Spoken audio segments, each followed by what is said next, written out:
जीवन जगत असताना आज कीर्तनाच्या माध्यमातून तुम्ही एवढा संदेश प्रत्येकाने घेऊन जा साहेब. जीवन जगत असताना दारू पिऊन आपलं जीवन उद्ध्वस्त करू नका. दारू ही वाईट आहे गड्या.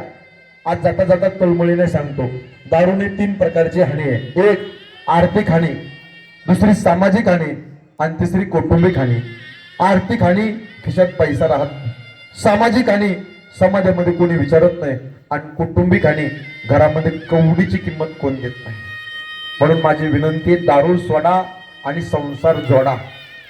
अरे जाम पर जाम पीने से क्या फायदा, सुबह पे होंगे शाम को उतर जाएंगे, लेकिन हरि नाम का पीला पीकर देख तेरी जिंदगी सुधर जाएगी. जाता जाता एवढा संदेश घेऊन जा माझ्या राजाने. एवढं लांबून मला बोलवलाय मंडळीना. आज एवढा मोठा कीर्तनाचा कार्यक्रम ठेवला. एक आदर्श यांनी दिला समाजामध्ये वेगळा. मी तळमळीने सांगतो, जाता जाता व्यसनाधीन होऊ नका. दारू ही वाईट आहे गड्या. दारू पिण्याच्या आधी, व्यसन करण्याच्या आधी जरा पाठीमागं फिरून पहा.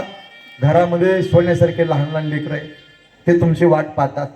माझे पप्पा वडवणीला गेलेत, माझे पप्पा बीडला गेलेत, येतील. तुम्ही जर तिकडे दारू पिऊन रोडच्या कडेला पडाल, लेकरं बाळ होण्याशी पाना शिवतील. रोज गाडीकडे वाट पाहतात. माझे पप्पा येतील, मला कॅडबरी घेऊन येतील. माझे पप्पा येतील, मला चॉकलेट घेऊन येतील. लेकरं बाळ तुमच्या गाडीकडे धावत धावत येतात. म्हणून माझी विनंती, दारू पिण्याच्या आधी, दारूच्या बाटलीला हात लावण्याच्या आधी जरा पाठीमागं फिरून पहा. आपला काबाड कष्ट करणारा बाप आहे हो घरात. आपली आई आहे. दुसऱ्याचं बाळ म्हणजे तुमची बायको आहे. स्वतःच्या आईला सोडून तुमच्या घरी दादा नंदाला आली, लग्न झालंय. स्वतःच्या बापाला सोडून तुमच्या घरी नंदाला आली. ऐका, स्त्रीचा जन्म म्हणजे दिव्य अग्नी परीक्षा आहे. गळा तिचा आहे पण मंगळसूत्र तुमच्या नावचं घालती. कपाळ तिचे पण कुंकू तुमच्या करता लावती. हात तिचे पण बांगड्या तुमच्या करता घालती. पायाचे बोट तिचे पण जोडवे तुमच्या करता घालती. उभा आयुष्य हाडाची कडे करते, रक्ताचं पाणी नेत्राचा दिवा हाताचा पाळणा करते. माझी आई, माझी बहीण, माझी ताई. एवढं ऊन पडलं पण एवढ्या उन्हात सुद्धा शेताच्या बांधावर जाऊन राब राब कष्ट करते. का? माझ्या मुलीचं लग्न मला करायचं, चांगलं लग्न करायचं. माझ्या दिदीचं लग्न करायचं. का? माझ्या मुलाचं शिक्षण करायचं. माझे लहान लहान मुलं आहे, शाळेमध्ये गेले पाहिजे, मोठे झाले पाहिजे. मोठं शिक्षण देऊन आपल्या पायावरती उभं केलं पाहिजे. मुलाला ज्ञान दिलं पाहिजे, शिक्षण दिलं पाहिजे. म्हणून काबाड कष्ट करत असतात गड्या. ऐका, थोडा समाज उपस्थित आहे दादा. माणसाच्या जीवनामध्ये माणसाला एखादं व्यसन करायचं असेल, बिडी, सिगारेट, तंबाखू, गोवा, मावा, गुटखा, त्याला डेअरिंग, हिंमत लागत नाही. कोणी व्यसन करू शकतं, हिंमत लागते निर्व्यसनी राहायला. हे लक्षात ठेवा. निर्व्यसनी जीवन जगा. आपल्या गावचं नाव, आपल्या तालुक्याचं नाव, आपल्या जिल्ह्याचं नाव, आपल्या महाराष्ट्राचं नाव, आपल्या भारत देशाचं नाव मोठं झालं पाहिजे. पण तळमळीने सांगतो, आज भीम जयंतीच्या निमित्ताने एवढा उत्सव, सार्वजनिक उत्सव थाटामाटात केलाय ग्रामस्थ मंडळीने. दारू पिऊन आपलं जीवन उद्ध्वस्त करू नका, एवढा मेसेज घेऊन जा, संदेश घेऊन जा. दारू ही वाईट वेगळ्या. कुबेरासारख्याला भिकेला लावते ना, तिचं नाव दारू आहे. भीमासारख्याच्या वज्रदेहाची रात्र अंघोळी करते ना, तिचं नाव दारू आहे गड्या. दारू ही वाईट आहे. लय दारू पिली साहेब, लिव्हर फुटेल. गुटखा खाल्ला, तोंड फुटेल. पण इथं कीर्तना करता समोर येऊन जर बसला ना, आयुष्याचं बंधन तुटेल.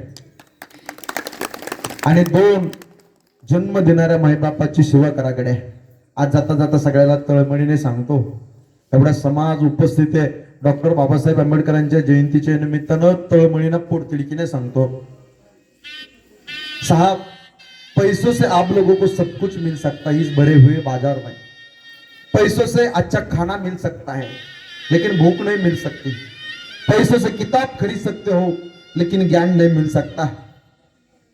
पैसों से अच्छा बिछाना खरीद सकते हो लेकिन नींद नहीं मिल सकती. उसी तरह आप लोगों को पैसों से अच्छा बीवी मिल सकती है लेकिन माँ बाप नहीं मिलते. म्हणून प्रत्येकाने जन्म देणाऱ्या मायबापाची सेवा करा मंडळी. आई वडील पात्र आकाशाच्या उंचीचे. रोज मी महाराष्ट्राच्या बाहेर, महाराष्ट्रामध्ये तळमळीने सांगतो, गुजरात, अंकलेश्वर, सुरत, तेलंगणा, कर्नाटक, रोज लांब लांब फिरतोय. रोज सकाळ संध्याकाळ माझे कीर्तन असतात. मी तळमळीने सांगतो रोज. आई वडील पात्र आकाशाच्या उंचीचा आहे. किती प्रेम करतात तो माईबाप. ऐका दादा, ज्याला हात नाही त्याला विचारा हाताचं दुःख काय, ज्याला पाय नाही त्याला विचारा पायाचं दुःख काय, ज्याला डोळे नाही त्याला विचारा डोळ्याचं दुःख काय, आणि ज्याच्या जीवनात आई निघून गेली आणि ज्याच्या जीवनात ईश्वरा समान बाप निघून गेला त्यांना विचार आई बापूचं दुःख काय असतं. इथं बसलेल्यापैकी ज्यांची आई या जगात नाही त्यांना विचार आईची खरी किंमत काय असते. आणि इथं बसलेल्यापैकी ईश्वरा समान ज्यांचा बाप या जगात नाही त्यांना विचार बापाची खरी किंमत काय असते. एकदा गेले ना किती बाबा बाबा दादा दादा नाना नाना तात्या तात्या करा पुन्हा येत नाही. बरं राजन त्यांची सेवा करा घरातल्या विठ्ठल रुक्मिणीची का आई कमी पडणार नाही. सकळ तीर्थाचे धुरे जे का माता पितरे तया सेवे सिकीर शरीर लोण कीजे. लय प्रेम करतात गड्या. आई वडिलाची सेवा करा, एवढी सेवा करा, एवढी सेवा करा की आई वडील गेल्याच्या नंतर भरभरून आशीर्वाद देतील आणि त्यांच्या आशीर्वादामध्ये राहिलेलं उभं आयुष्य सुखाने समाधानाने शांतीने जीवन जगल्याशिवाय राहणार नाही. किती प्रेम करते गड्या आई. ऐका, एका लेखकाने कवितेमध्ये वर्णन केलं आई काय असते. आई ते असते नसते सांभाळणारी दाई. दाई म्हणजे नोकरीन बाई. असल्यावर कळत नाही, नसल्यावर मिळत नाही. आई मायेचा सागर, समृद्धाची घागर, चैतन्याचा जागर. आई भाजीतलं मीठ, आई हक्काचं व्यासपीठ, आई थंडगार वारा, आई मायेचा उभारा, आई पावसाची रिमझिम, आई ढगांचा कडकडाट, आई दुधावरची साय, आई वासराची गाय, आई लंगड्याचा पाय, आई पांगळ्याच्या हातातली काठी. आ म्हणजे आत्मा, ई म्हणजे ईश्वर, ईश्वराचं वास्तव्य जिच्यामध्ये सज्जन आहोत तिला आई म्हणतात. अरे स्वामी तिन्ही जगाचा आहे, स्वर्ग मृत्यू आणि पाताळ. पण साहेब आई विना भिकारी आहे. आई लई मोठी असते. बरं साने गुरुजीने आम्हाला श्यामच्याई शिकवली. शाळेवरती निबंध आला, आईवरती सेमिनार आले साहेब, आईवरती कविता आल्यात.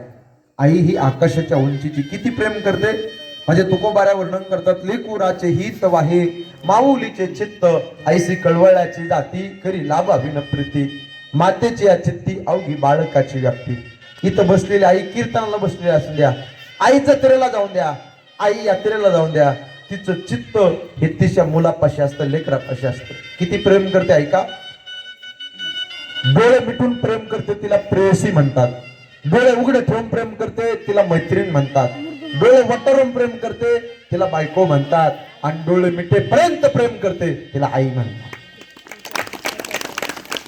आईले प्रेम करत असते गड्या. आई घराचं मंगल्य तर बाप घराचं अस्तित्व आहे. आई किती प्रेम करते. पुरुष मंडळीपेक्षा महिला मंडळीने विचारा, ताई तुम्ही रडायला जाता जाता डोळ्यात पाणी येईल. तुमच्या जीवनात दिवाळीच्या सणाचा आनंद कुठपर्यंत आहे. कुठपर्यंत आहे. जोपर्यंत माहेरात तुमची आई जिवंत आहे आणि माहेरात ईश्वरा समान बाप जिवंत आहे तोपर्यंत तुम्हाला दिवाळीच्या सणाचा आनंद आहे. माहेर कुठपर्यंत आहे. ज्यापर्यंत माहेरात आई बाप आहे तोपर्यंत हक्काने चपला सोडण्याचा उंबरा असतो. एकदा का मायबाप गेले ना माहेरात, ताई पाहुण्यासारखं दाराच्या समोर उभा राहावं लागतं. भावा भाऊजावर नाही हक्क दाखवतो जो आई बापावर दाखवता येतो. लय प्रेम करतात गड्या माई बाप. आई किती प्रेम करते. एखादी माझी बहीण माझी ताई दिवाळीच्या सणाच्या दिवशी गेली आणि गाडीमध्ये 4-5 गच्च भरलेल्या पिशव्या असेल, समजा माहेरात आई जिवंत आहे माहेरात बाप जिवंत आहे, आणि येताना गाडीमध्ये एकच पिशवी रिकामी आली तर समजायचं माहेरात आई नाही राहिली, माहेरात बाप नाही राहिला. हे प्रेम करते हो. आठवता येईल नो तुम्ही कधी माहेरी गेलात, माहेरून ज्या वेळेस सासरी चाललात ना, गाडीमध्ये तुमची आई एखाद्या डब्यामध्ये लोणचं देते, आंब्याचं पापड्या देते, कुरड्या देते, प्रत्येक वस्तू देते. भाऊ भाजीपाला द्यायची वस्तू नाही पण आईची विडी माय असते. बाई कांदे बटाटे घेऊन जाय, हा भारीतला तांदूळ घेऊन जाय, जावाई श्रीमंत आहे पण आईची विडी माय असते. महिला मंडळी एकदा का माहेराची माय मरून गेली, तुमच्या पिशवीत बदल झाल्याशिवाय राहणार नाही. आईला प्रेम करते. आई असली ना ताई माहेरातून महिन्यातून दोनदा जावं वाटतं. आज इथं बसलेल्या बऱ्याच माय मावल्या रडायला जाता जाता, गुरुजी आज 2-4 वर्ष झाले माहेराचं तोंड सुद्धा पाहिलं नाही का. माहेरात आमची आई नाही राहिली आणि माहेरात ईश्वरा समान बाप नाही केलं, जाऊ वाटत नाही. कंठ दाटून येतो, ऊर भरून येतो, डस आठवणे रडवतात. महाराज जाता जाता तुम्ही आम्हाला आई सांगितली. बाप तो पडद्याआडचा कलाकार आहे. आईला रडता येतं, बापाला रडता येत नाही. नारळ घ्या तुम्ही, नारळ दिसायला कडक आहे पण फोडल्यानंतर गोड अमृतासारखं पाणी देणारा तुमचा माझा शेतकरी बाप आहे. बाप म्हणजे जगण्याचं माप, बाप म्हणजे पाठीवरची थाप, जो किती रागवला तरी त्याची माया अमाप, तो म्हणजे बाप. बाप म्हणजे यशाकडे नेणारी शिडी, संकटातून पार करणारी होडी. जो तिकट बोलला ना बाप घरात आयुष्यभर त्याच बापाची गोडी, तो म्हणजे बाप. बाप म्हणजे शिस्तबद्ध धाक, जगणं आपोआप आयुष्याच्या समुद्रभागी दीपस्तंभाची जात, तो म्हणजे तुमचा माझा बसलेला देव माणूस शेतकरी बाप. म्हणून प्रत्येकाने त्या बापाची सेवा करा मंडळी. बाप गेला ना, बरेच मुलं काय करतात, बापाचा फोन आला का कट करून टाकतात, बोलत नाही. ऐका, बऱ्याच लोकांना बापाचा फोन यायचाच बंद होऊन गेला दादा. म्हणून सांभाळा माझ्या राजांनो.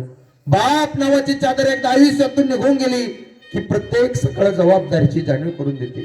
इथं बसलेला बाप असा आहे आपल्या देवगावमध्ये. आज भीमजयंतीच्या निमित्तानं कीर्तन ऐकतोय, तो रोज मुलाला म्हणतो, दाद्या हे बाळा, बाबा लवकर उठत जा रे, शाळेमध्ये जात जा, शाळा भरली, ट्युशनला जात जा, शेतात जात जा, काम धंदा पाय, नोकरी पाय. बाप बोलतो लवकर उठत जा. घड्याळीमध्ये 9-10 वाजले, एवढ्या उशिरापर्यंत झोपत नसते. बाप टोमणे देतो. बाप का टोमणे देतो, बाप का रागराग करतो माहितीये का मंडळी? बापाला माहिती मी माझ्या पोटापुरतं कमवलंय. यदा कदाचित उद्या कोरोना सारखा रोग आला आणि माझ्या जीवाचं काही बरं वाईट झालं तर माझ्या मुलाने आणि माझ्या लाडक्या मुलीने हे समाजाच्या समोर भीक मागू नये. म्हणून बाप बोलत असतो, हे लक्षात ठेवा. बाप किती पैसे कमवतो याला महत्व नाही, बाप घरात असण्याला महत्व आहे. कोणताही नवस न करता पावणारा देव म्हणजे तुमचा माझा बाप आहे. नसीब बदलणारा देव तुमचा माझा बाप आहे. म्हणून त्या बापाची सेवा करा, आईची सेवा करा, पवित्र तुळशीची माळा घाला, आळंदी पंढरपूरची वारी करा, गो मातेची सेवा करा. आणि आज तुम्ही एवढा मोठा कार्यक्रम ठेवला, भीमजयंतीचा उत्सव, डॉक्टर बाबासाहेब आंबेडकरांची जयंतीच्या निमित्तानं. खरोखर सांगतो, आज तुम्हाला एवढा मोठा आशीर्वाद मिळेल भगवंताचा, आई वडिलाचा एवढा मोठा आशीर्वाद मिळेल. पत्रकार साहेब, आई वडिलाच्या आशीर्वादाने सगळे मुलं उभं आयुष्य सुखाने, समाधानाने, शांतीने जीवन जगल्याशिवाय राहणार नाही. आणि आई वडिलाच्या आशीर्वादामध्ये तुमच्या जीवनाचं सोनं झाल्याशिवाय राहणार नाही, तुमच्या जीवनाचं कल्याण झाल्याशिवाय राहणार नाही. म्हणून जाता जाता भगवंताकडे प्रार्थना करतो, अतिशय सुंदर गोड निवेदन केलंय, असाच हा उत्सव तुमचा कायम राहत जावो. यथा मते यथा अवकाश झालेली कीर्तन रूपी सेवा महापुरुषांच्या चरणी समर्पित करतो. तुम्हाला श्रोते माय बापांच्या चरणी समर्पित करतो. गायक, वादक, गुणजन मंडळी, सामसृष्टीमध्ये दादा सगळ्यांच्या चरणावर मी माझी सेवा समर्पित करतो. डॉक्टर बाबासाहेब आंबेडकरांच्या चरणी ही सेवा समर्पित. आणि वाणीला पूर्णविराम. तुकाराम तुकाराम तुकाराम तुकाराम तुकाराम.